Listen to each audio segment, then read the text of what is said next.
So in this short video, I'm just going to give you a very quick guided tour of Photoshop.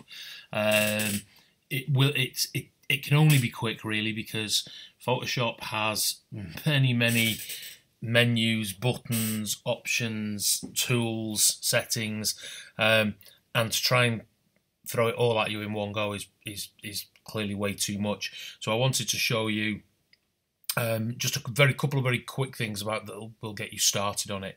So in order to open Photoshop, we can go down to the blue Photoshop icon on the bottom.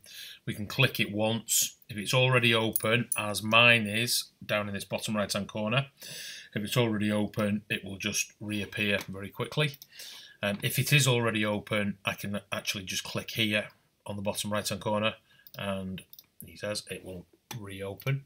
If it isn't already open, let me just quit it for a second. Don't save. If it isn't already open and I click on the blue Photoshop icon, just one click, it takes a few seconds to open up, and then there we are.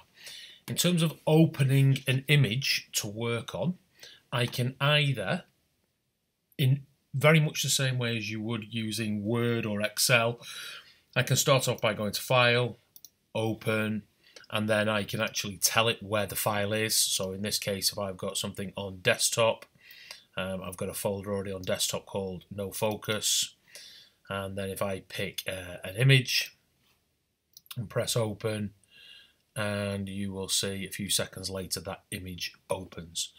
The other alternative for opening an image is to actually go to the folder holding the image, find the image that I'm interested in, and then drag it down to the Photoshop icon and let go, and it will open up there as well.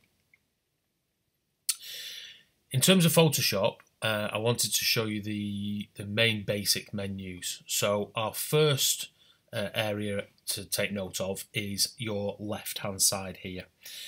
In the left hand side are all of or most of the tools, the everyday tools that you would use.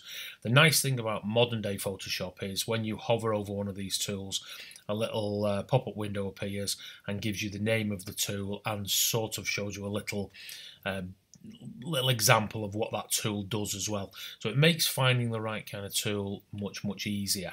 It also gives you a link to a Learn How section, and if you click on that, that will open up more information about that particular tool. Just one thing to note about on the toolbar, you'll notice that most, but not necessarily all of the tools down here, in addition to the tool, have a little white mark in the bottom right hand corner of the icon. That means that there is a sub menu. If I click and hold the click, then it shows me the other menus that are in there. So in this particular case, this is a selection tool, which would allow me to, the basic selection tool allows me to select a particular area, but I can actually modify that. So if I don't want to select a sort of an angular area, I could select sort of a circular area as well, or I could even select just a very small row of it as well. So those are the tools down here.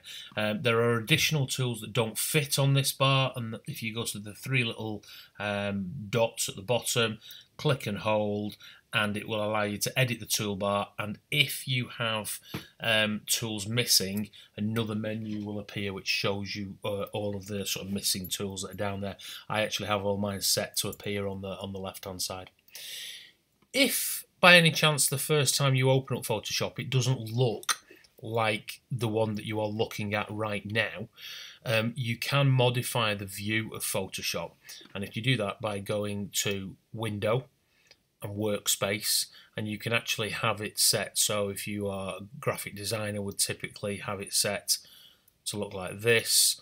I tend to favour this view, Essentials, which is the default one, which is the one I had on before. This one's actually quite good for when you're learning, because in addition to showing all the tools and the settings, you also have this learning section over on the right hand side, where there are sort of frequently asked questions. You can click on here and it will show you how to do things like bring out colours, crop and straighten an image, light and darker areas, and it takes you on a tutorial. Incidentally, there are thousands of tutorials available online. The thing with Photoshop is it can do so many different things that somebody else will almost always have wanted to do what you want to do.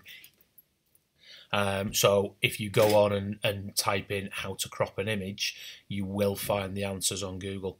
If I just set this to my preferred setting. Okay, so we've looked at the tools down the left hand side. We also have the tools across the top. Probably the most important one initially to start off with you will be the word image. So I click on image.